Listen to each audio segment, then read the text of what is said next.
Il s'agit en fait, pour ce programme d'incubation, de soutenir l'entrepreneuriat agropastoral pour des jeunes, pour qu'ils créent des entreprises dans des chaînes de valeur. Donc l'objectif ici, c'est de prendre des jeunes à partir des idées d'entreprise, de les accompagner à travers un ensemble de formations multiformes en s'appuyant sur une approche de learning by doing, c'est-à-dire d'apprentissage pratique, et aussi un accompagnement pour élaborer des projets d'entreprise et en aval, appuyer l'installation à travers des entreprises véritables. Donc, pendant 2 jours, effectivement, comme ça a été dit, nous avons eu un marathon entrepreneurial dans la ville de Foumban qui a mobilisé près de 100 jeunes qui ont répondu à l'appel à projet qui a été initié par la Fondation Gold. Donc, tous ces jeunes venaient des 9 arrondissements du département, mais aussi de la région de l'Ouest. Nous avons présélectionné 27 jeunes qui sont rentrés dans un bootcamp, ce que nous appelons un atelier d'émergence des idées d'entreprise, qui a permis premièrement de partager avec les responsables sectoriels de certains ministères les contraintes et les potentialités dans le département du Noun.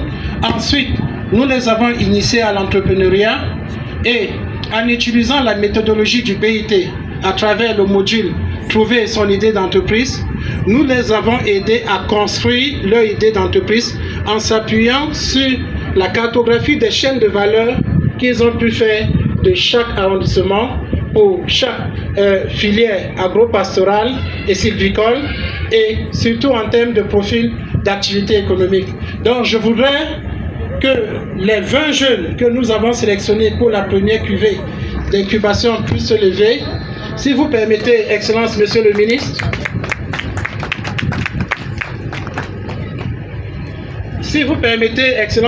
Ministre, pour ces 20 jeunes, tous les domaines sont représentés, que ce soit l'agriculture, l'élevage ou l'environnement.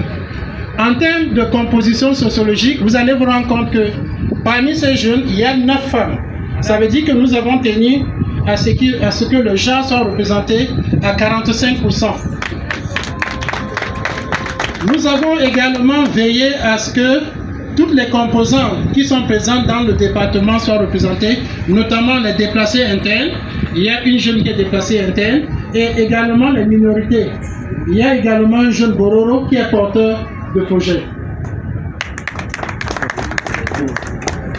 Les jeunes qui ont été sélectionnés sont issus de 7 arrondissements. Ces jeunes ont travaillé à bien identifier les besoins dans leurs arrondissements, et c'est sur la base de ces besoins que nous avons construit les idées de projet. Vous allez vous rendre compte qu'en termes de développement de la chaîne de valeur, tous les maillons sont représentés, que ce soit la production végétale, la production animale et les métiers connexes. En termes de production végétale, nous aurons les spéculations comme le maïs et le maraîcher. Pour les productions animales, nous aurons l'élevage de poulets de chair et le lapin. Ce qui est davantage intéressant, c'est qu'on a beaucoup de jeunes qui sont prêts à fournir des services aux producteurs et aux transformateurs. Donc on aura là des équipementiers qui vont fabriquer des ruches pour les producteurs.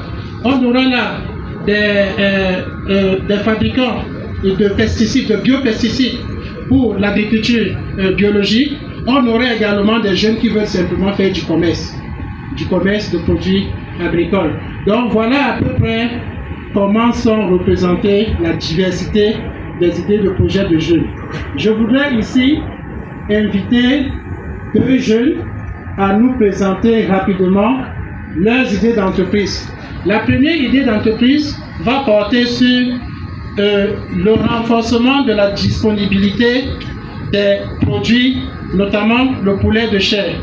La deuxième idée qui sera présentée ici va porter sur l'alternative à l'utilisation d'engrais chimiques à partir de biopesticides qui va permettre une agriculture durable, une agroécologie.